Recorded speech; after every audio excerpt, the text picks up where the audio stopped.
So recall that public goods are both non-excludable and non-rival, meaning that for every unit of the product that's produced, an infinite number of consumers can get value from that product. So everybody benefits from each unit of the product.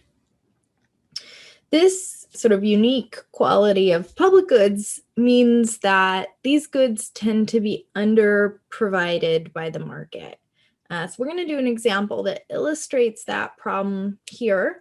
We've got PBS, the public service programming, and that obviously comes at a cost to produce. We have a marginal cost of $150 per hour, and many people can benefit from watching this programming. So here we're just going to simplify by saying we have two different groups of consumers that both benefit from watching the PBS programming. Okay, we've got two different demand curves for each group of consumers, and we want to think about how this good will be provided if we have a private market, and also what the socially optimal outcome is, and they will be different because we know there will be market failure. So we'll compare. All right, so if we have a private market for this product, we'll think about how demand looks for each of these groups of consumers.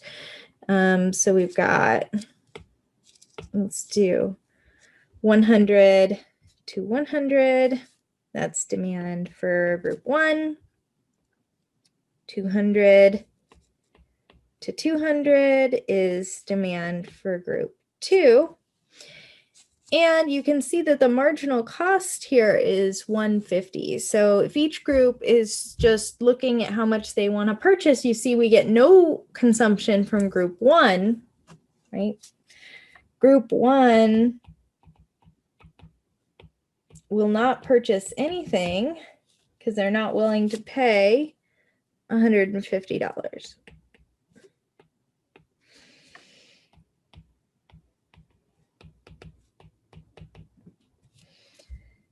And group 2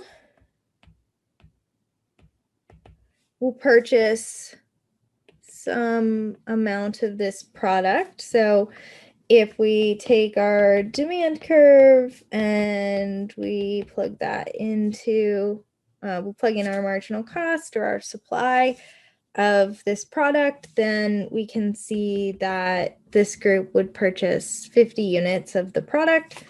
But of course, both group 1 and group 2 get value from that 50 units of the product. So in this case, group 1 benefits from group 2's consumption, even though they're not paying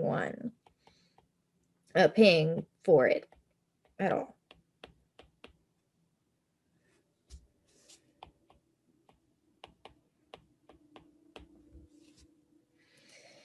So the problem here is that we haven't really taken into account the full benefit of those 50 units, right?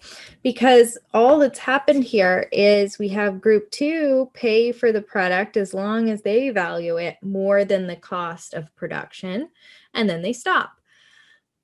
They have not taken into account, quite reasonably, the fact that group 1 also benefits from the provision of this public good.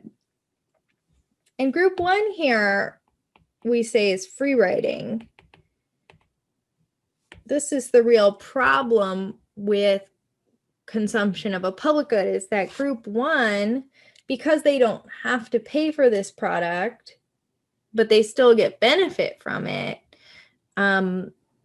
then they aren't contributing to the provision of this good. So free rider is someone who benefits from the product without paying.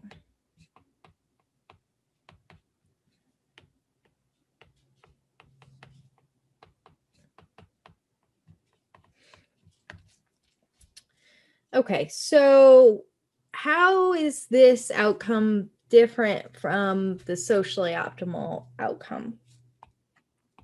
in order to think about the socially optimal outcome, we need to compare the total benefit to society to the cost.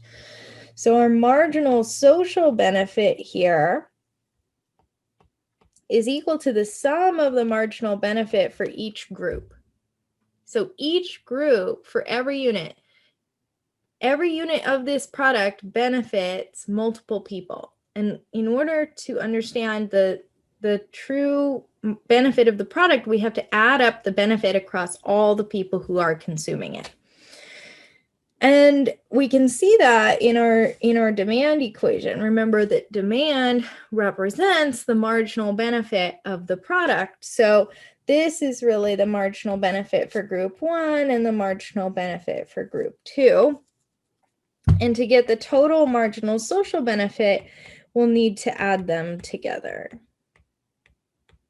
Now notice that I'm adding here over price, okay? When I aggregated the demand curves for a private good, I added the quantities together. I said at any given price, group 1 will buy this quantity, group 2 will buy this quantity, so the total quantity that they will buy will be the quantities added together. Here, we have a completely different situation. Now, each unit of quantity benefits multiple people. So I'm adding over the price or the dollar benefit to everyone in society. Okay, so on the graph, instead of adding together the quantities at any given price, I'm adding together the value, the price, at any given quantity. And so you can see I have a discontinuity, just like when we're aggregating over the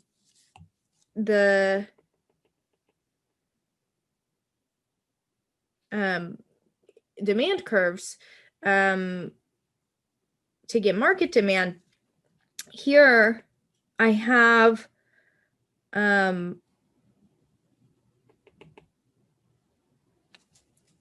I know that the demand for the first group goes to 0 at 100 units. Okay, so I need to add this curve on here.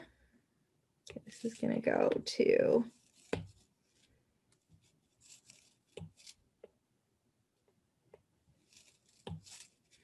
300.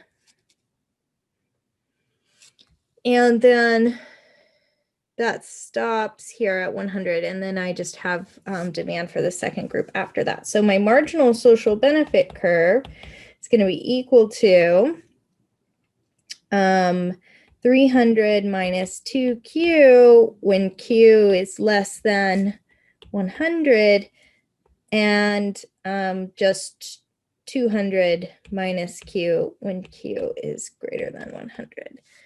Okay, so we're gonna, just like before, we're gonna assume we're here, and then we can check that when we get to the answer. So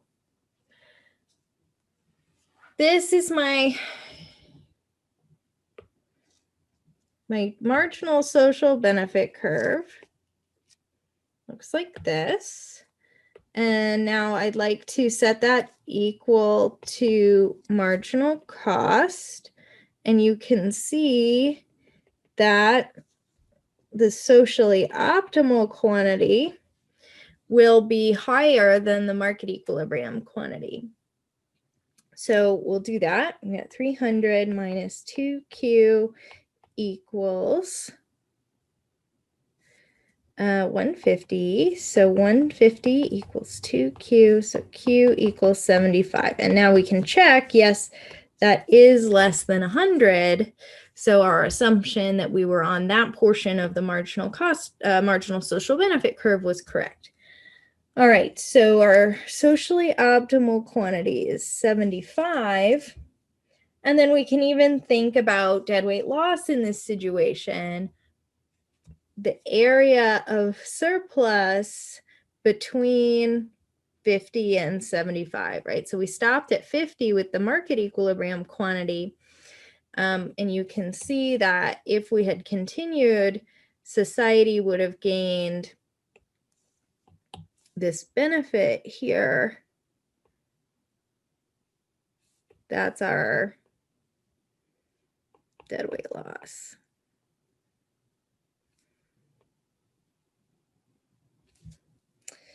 So in order to find that area, I would need to come find this point here along the marginal social benefit curve at a quantity of 50.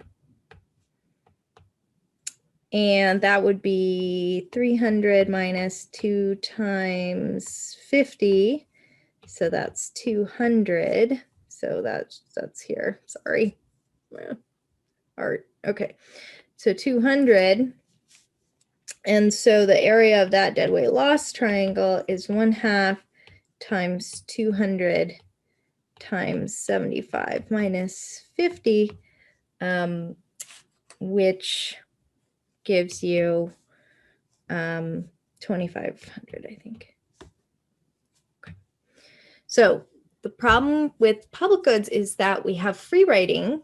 We have people who can consume the product without paying. And whenever you can consume something without paying for it, obviously you have an incentive to do that. So, people share Netflix accounts or not donate to public broadcasting, etc.